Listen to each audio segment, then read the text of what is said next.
this series revealed a couple of things to you, I hope. One is that women's strength is their influence, and man's strength is their position. God created the man to be operating from a position of power. Women were created by God to operate from a position of influence. So a woman doesn't need a position to run the place.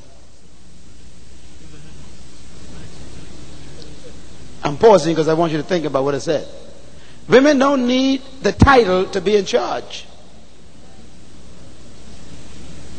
Men need titles because they were created by God to hold positions of power. But women can run the entire operation without having the title, because their power is influence. And that's not bad. God needs somebody out front with the title, but he also needs someone to influence that position for him. And because the woman was created to be an influence, and that's her strength, then God constantly warns the woman to submit to the position. Not the position of the man, but her position. Because if she doesn't, she will run his life, her life, and any other life that gets in the way.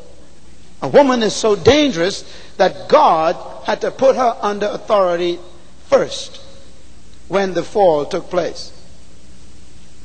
And male being over female is not God's will.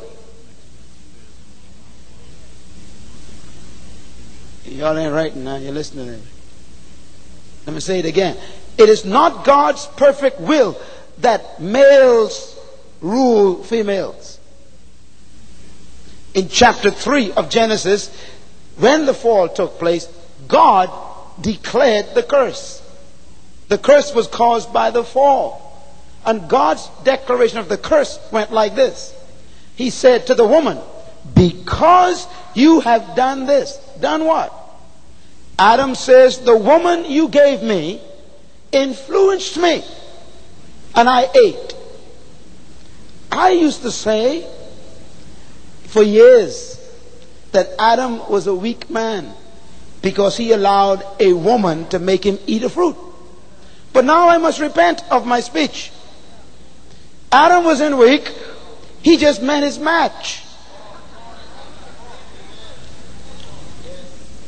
Power was meeting influence.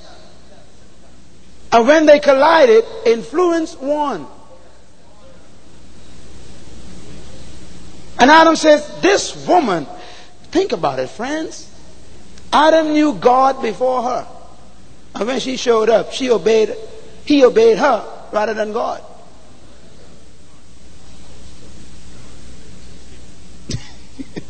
Powerful. Adam says, God, I was doing fine.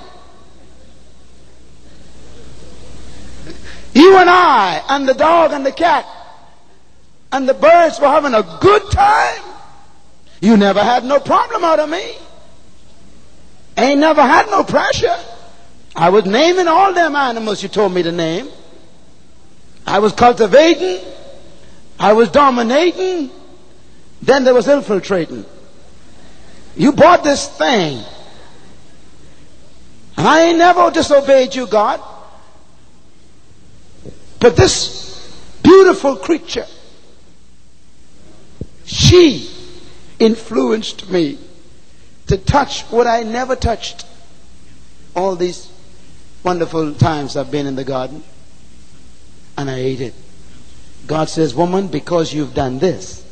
Now I want to say that any contemplation of the word this must be by revelation. Now because you have done this, what did she do? She did this. What is this? This is not that he picked the fruit. That this is deeper. What she did was she influenced the brother to pick the fruit. Or to eat the fruit. She influenced him. Because you did this, you did what? You abused your power. And women haven't stopped doing it since. You're powerful, girl. That's why you're so dangerous. That's why you should not just run loose and live loose. It's dangerous to have a loose woman on the loose. Am I right? A loose woman will destroy your city, your marriages. The whole community could be destroyed by an uncontrolled power of influence. Why did you do this? And because you've done this, then he says what? Then your husband shall rule over you. This is chapter 3, not chapter 2. In chapter 2, it says this. And God blessed them. And God said unto them, be fruitful, multiply, replenish, have dominion over the earth. And God said unto them, have dominion. Both were equal, ruling together, side by side. King, queen, quality, equality, perfect. But God could not allow unregulated influence to run without checks and balances. So God had to give you some controls. And so God took the most dangerous element in his human design, woman, and quickly put it under control, man. That is a curse, not God's perfect will.